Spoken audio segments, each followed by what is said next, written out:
Let's jump right in. Today, we're taking a real Midwest-based banking company and forcing it through an absolute valuation gauntlet in this explainer.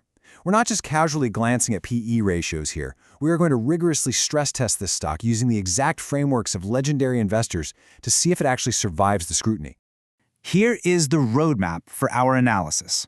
We'll start with a quick snapshot of the company. Then, we'll sequentially run it through the Warren Buffett lens, the Peter Lynch lens, and the ultra-strict Benjamin Graham lens. After that, we'll crunch the hard numbers with a discounted cash flow model before synthesizing the whole thing into a definitive final verdict. Section 1. Let's get a baseline snapshot of the contestant entering our gauntlet today, QCR Holdings.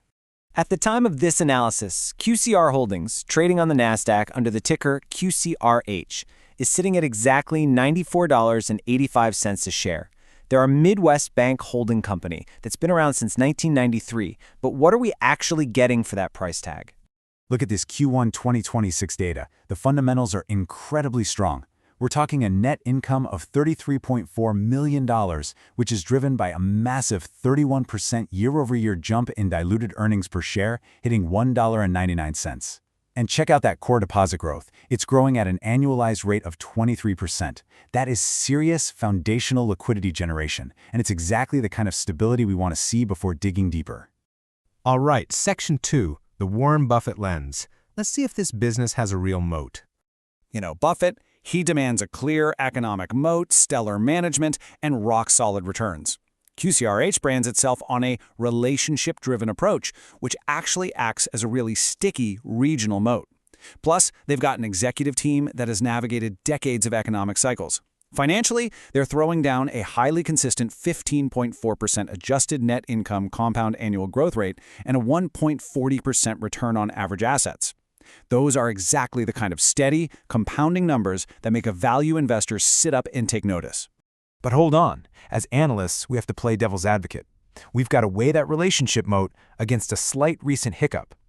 Their Q1 2026 revenue grew by 4.1%, which is fine, but it actually missed Wall Street estimates. Also, because calculating standard owner earnings for banks is notoriously messy due to loan loss accounting, we're going to proxy their owner earnings via tangible book value per share growth, and that sits at a highly impressive 12.4% over 5 years. So despite a short-term top-line miss, Buffett would likely be very intrigued by this compounding machine. Moving right along to Section 3, the Peter Lynch lens. Let's see how their growth measures up against their price. Lynch was famously obsessed with the PEG ratio.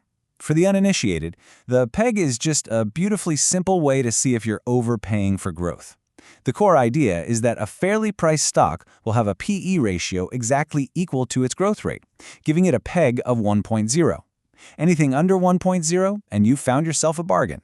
So let's run the math on QCRH. Taking their annualized Q1 EPS of $7.96 against that $94.85 share price, their PE ratio comes out to roughly 11.9. Now divide that 11.9 PE by their historical 15.4% growth rate, and boom, we get a PEG ratio of 0.77. In the world of Peter Lynch, that is a glaringly attractive bargain. Now, full disclosure, our source data doesn't explicitly list insider or institutional ownership percentages for this company, so we'll just have to assume neutral industry averages for those specific criteria. But based on their incredibly consistent double-digit earnings and book value growth, Lynch would almost certainly categorize this as a stalwart that's bordering on a fast grower. Combine that with a PEG of 0.77, and Lynch is giving us a massive buy signal. Section 4, the Benjamin Graham lens. What happens when we completely strip away all that exciting growth narrative? Graham is the ultimate defensive, conservative investor, but looking at his strict checklist, QCRH actually clears the hurdles with ease. Adequate size? Yes, they're a top-tier Midwest player. Earning stability? Definitely. Look at that historical return on average assets. And crucially, their multiples are incredibly moderate. That PE of 11.9 is well below his strict 15x limit, and the price to tangible book value is sitting pretty at a very reasonable 1.55x. Let's plug this into Graham's famous intrinsic value formula. You take 22.5, multiply it by the EPS, multiply that by the book value per share, and take the square root of the whole thing.